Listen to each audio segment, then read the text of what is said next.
Hello, hello, and welcome back to our Legacy and Wealth series presented by the Curry Law Firm.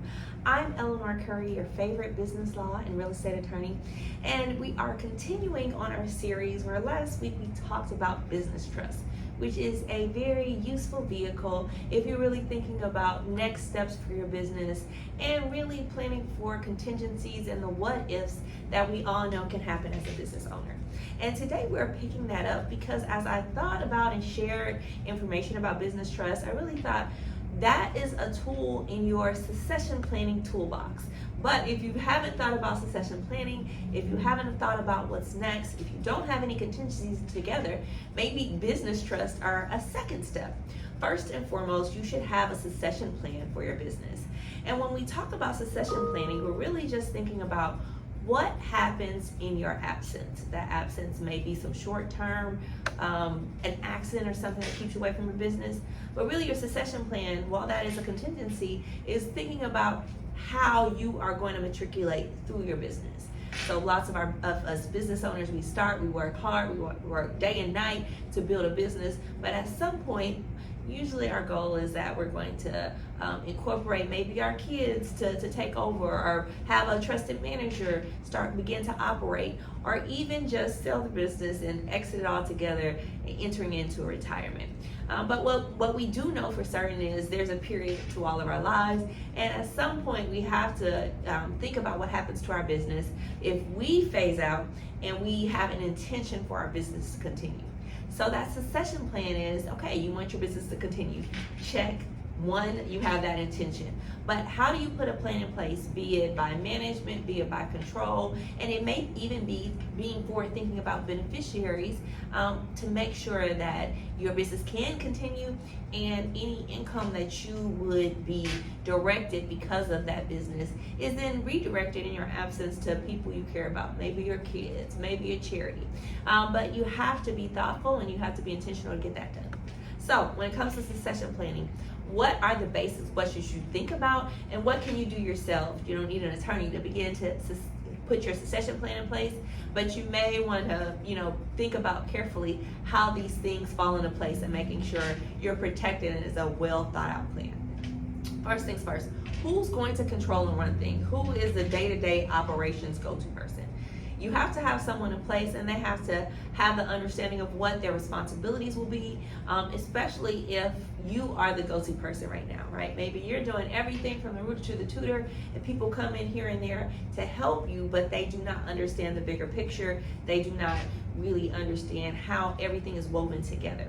So you want to begin to train people, leave some plans, manuals, strategies, systems, so that in your absence, your business can continue, right? So that is first things first. Who will be that person you expect to step into operations mode, and have they been empowered to take those steps? Have you left some instruction for them to do what you do, or in your absence, continue to effectively run the business? Next, you want to think about ownership. This is especially important if you are in a position where you co-own your business with someone else. If something happens to that co-owner, what does your operating agreement or what does the bylaws of your corporation say are the next steps? Now, often in LLCs, to people's surprise or people's chagrin, they find that if one of their partner dies, they now may be in business with their partner's wives, or their partner's husband, or their partner's kids, because the LLC agreement may say it goes through intestate, or goes, if your will says you get your shares or membership interest, you now become a full-fledged member with management capacity. So you want to understand what's already in place, and if you don't like what's in place, or you don't think it will work to effectively continue and allow your business to continue to operate, you want to put a new plan into place.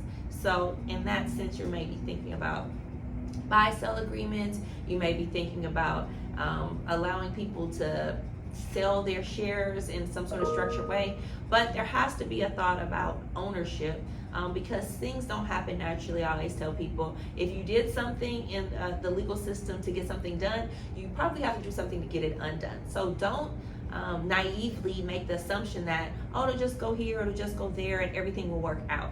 As business owners, we know, we've experienced that lots of things do not work out as we plan, and you want to have a plan in place that can be followed and puts your intentions in place.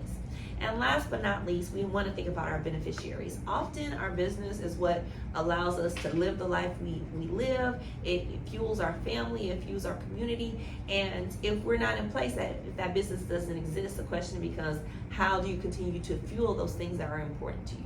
So you also want to think about, how your beneficiaries will receive your business. I know I have a 21-year-old daughter, but I wouldn't want the weight of my business or businesses on her shoulders at her age. I would want that to be her choice. So making sure that you don't just expect people will step up, people will know what you will want and activate your wishes. You want to make sure you have a plan in place and you take people as they are, right? If they are not naturally skilled in management or business, don't put them in the position and then, experience disappointment when they could not fulfill your shoes. So have a plan in place on how your beneficiaries can get what you really want for them to have from your business. For some people, that may be the business itself, it may be management and control, but for other people, it just may be distributions to know that your family or your kids are taken care of. So that is a quick snapshot into succession planning. Hopefully you follow these couple of steps to start at least jotting down what your succession plan would be.